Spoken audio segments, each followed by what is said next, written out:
Amados irmãos e irmãs, hoje o nosso texto de estudo, ele está em Sabedoria 16, versículos de 15 a 29. Novamente o autor contrapõe egípcios e hebreus.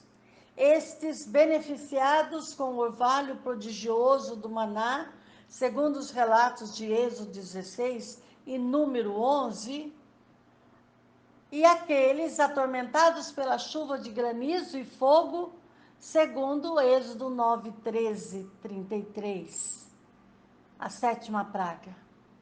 No campo egípcio, o fogo vence a água porque não se deixa apagar. No campo israelita, a água vence o fogo porque o gelo não se deixa derreter. E deste modo o fogo consome as colheitas dos egípcios e respeita o prodigioso alimento dos hebreus.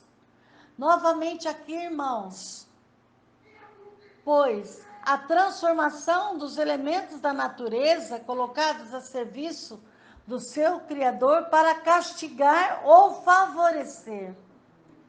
Ora, é nessas alterações maravilhosas da natureza que se manifesta o poder de Deus, porque os egípcios não haviam querido reconhecer, mas agora, mais uma vez, devem experimentar.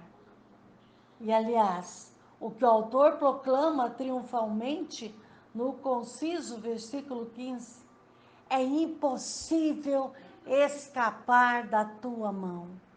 Afirmação semelhante lemos no hino final do livro de Tobias, livro maravilhoso, Tobias 13, 2, e também numa perspectiva um pouco diferente, no Salmo 139, 7.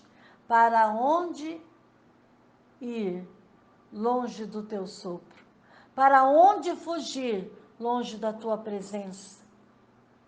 Irmãos, no versículo 16 do estudo de hoje, os termos chuvas, granizo e fogo foram inclusão como os demais termos do versículo 22. Essa dimensão cósmica dos fenômenos, o cosmo combate em favor dos justos. Quanto ao fogo ardendo na água, o autor poderia ter recordado o episódio de Elias no campo, no Monte Carmelo, fazendo vir fogo do céu sobre o altar inundado de água. Dos efeitos divergentes do fogo, não queimava os animais daninhos das pragas anteriores, mas, pelo contrário, consumia os produtos daquela terra injusta. A terra participava da injustiça de seus ocupantes, contrariamente à terra santa, a ser ocupado pelos santos, pelos filhos de Israel. Está lá no versículo 20 e 21, são identificados a descrição entusiástica do maná, alimento dos anjos, segundo o Salmo 78, versículo 25, que Deus concede a seu povo sem esforço. Aí está, irmãos, a diferença. O pão comum brota da terra com a chuva do céu e é fruto do trabalho humano, enquanto este pão já desce pronto do céu. O autor, ele insiste nos 1000 sabores do maná, que se transformou no que cada um desejasse. E nisso segue tradições rabínicas contemporâneas, contrariamente no texto de Números 11, 6, onde o povo reclama, porque só dispõe do maná para comer. E em Números 21, 5, se declara enfastigado com uma comida tão inconsistente. Meus irmãos, para alimentá-los, fez chover o maná, deu para eles o trigo do céu, cada um comeu do pão dos anjos e mandou-lhes provisões em abundância. Quanto ao versículo 21, ainda referindo-se ao maná, que tinha aparência de neve e gelo, o autor comenta a diferença da ação do fogo as chamas destruíram as colheitas dos inimigos. Assim, percebemos a criação servindo a ti, ó autor. Se põe em tensão para o castigo dos injustos e se abranda em benefício dos que confiam em ti. Por isso também então revestia-se de todas as formas, servindo a toda generosidade, que a todos nutre segundo o desejo dos necessitados. Deste modo, Senhor, teus filhos, a quem amas, ficarão sabendo que não são as diversas espécies de frutos que alimentam o ser humano, mas é a tua palavra.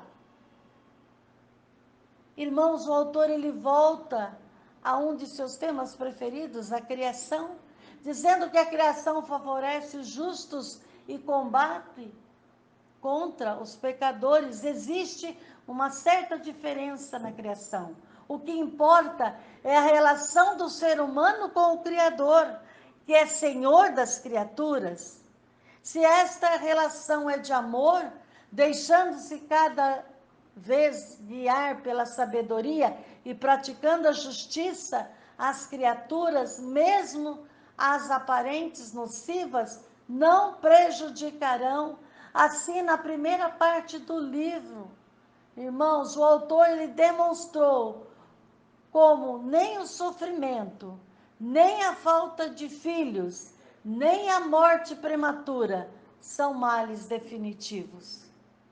São antes realidades diferentes que servem a um desígnio misterioso de Deus, o qual no fim se revelará como desígnio de salvação para os justos.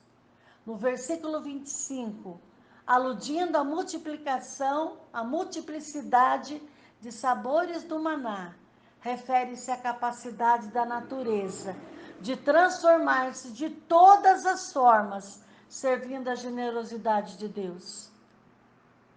A mais bela identificação dos hebreus como teus filhos a quem amas, e como aqueles que ficaram sabendo que é a tua palavra que conserva os que creem em ti. E isto porque, se Deus era capaz, veja bem, irmãos, se Deus era capaz de alimentá-los tão prodigiosamente com o maná, então o importante era ele e a tua palavra, e não o alimento corporal.